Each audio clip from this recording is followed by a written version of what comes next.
Om Swastiastu, selamat pagi. Selamat datang kembali lagi di pembelajaran berbasis online atau daring khusus di pelajaran Bahasa Indonesia kelas 12 tahun ajaran 2020-2021. Nah, untuk pertemuan hari ini kita masih melanjutkan materi bab 4 yaitu mengenai tentang buku fiksi dan non-fiksi materi 2. Adapun tujuan pembelajaran kita hari ini, yang pertama, siswa mampu mengetahui definisi atau pengertian dari buku non-fiksi. Yang kedua, siswa mampu mengetahui struktur yang terkandung dalam buku non-fiksi. Yang ketiga, yaitu siswa mengetahui atau menganalisis kaidah bahasa yang terkandung dalam buku non-fiksi. Baiklah anak-anak, sebelum kita lanjut, mari kita awali pembelajaran hari ini dengan doa bersama. Ambil sikap sempurna sesuai dengan keyakinan masing-masing. Berdoa, Ibu persilahkan. Berdoa dapat diakhiri. Baiklah anak-anak, untuk materi pertama yaitu 4.6 sudah jelas pengertian dari buku non-fiksi.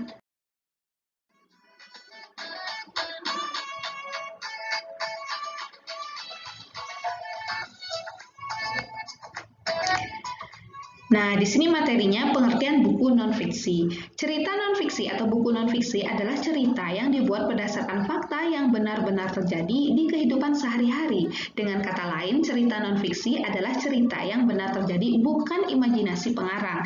Sehingga semua hal yang dituliskan benar terjadi dalam kehidupan sehari-hari dan bukan rekaan. Perbedaan fiksi dan non-fiksi terletak pada imajiner atau fakta dan tidak fakta atau istilah lainnya rekaan. Namun dengan perbedaan tersebut tidak mengubah gaya bahasa yang digunakan dalam pembuatan cerita. Bahasa yang digunakan bersifat denotatif yang mengarang pada pengertian yang terbatas. Nah, di sini jadi bisa Ibu simpulkan agar kalian lebih paham, mudah paham, yakni perbedaan antara buku non-fiksi dengan fiksi. Kalau buku fiksi itu contohnya seperti buku cerita, novel, cerpen, hikayat. Berbeda halnya dengan buku non-fiksi, yaitu buku teks, buku bacaan yang kalian sering baca di perpustakaan, di sekolah. Nah, jadi buku non-fiksi ini lebih ke isinya itu adalah penelitian dari seorang ahli. Itu bedanya. Next.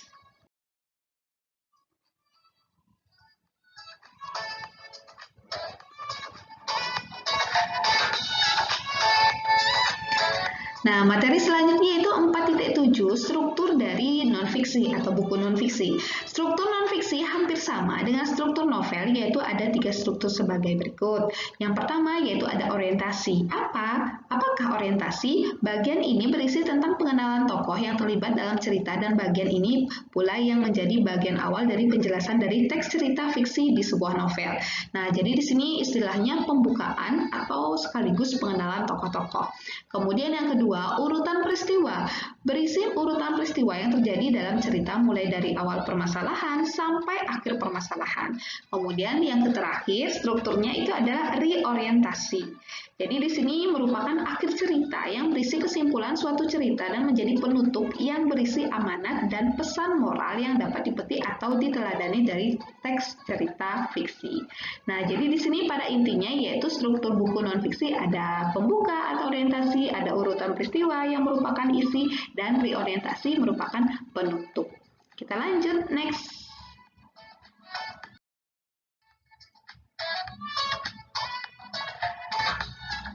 Nah, materi yang 4.8 yaitu ciri-ciri buku non-fiksi. Nah, agar kalian lebih mudah membedakan antara buku fiksi, kemudian mana yang buku fiksi. Jadi di sini Ibu berikan ciri-ciri buku non-fiksi. Yang pertama yaitu menyajikan temuan baru atau menyajikan temuan yang sudah ada namun diperbaharui menggunakan fakta yang ditemukan kembali.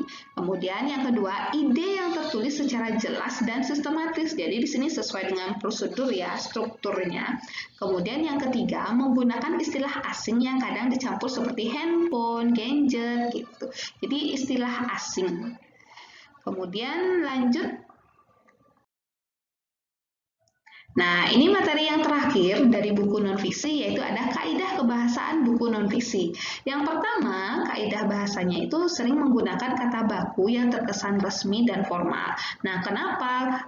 Jadi karena buku non-fiksi ini merupakan buku yang memang isinya mengenai tentang penelitian, kemudian dari seorang ahli, kemudian sudah jelas menggunakan bahasa yang baku. Mohon maaf, kata yang baku seperti terkesan agak terkesan resmi dan formal. Kemudian yang kedua, cerita yang dituliskan terkesan santai, cerita demi cerita yang terjadi di kehidupan sehari-hari.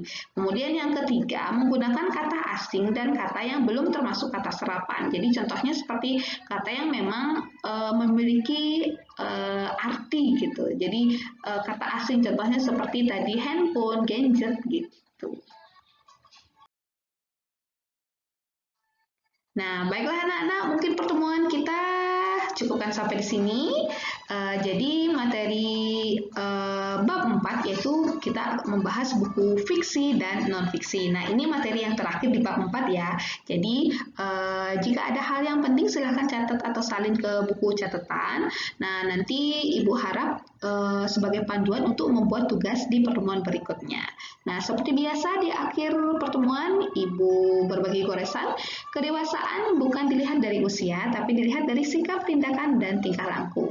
Baik, sekian dan terima kasih. Om Santih Santih Santih Om.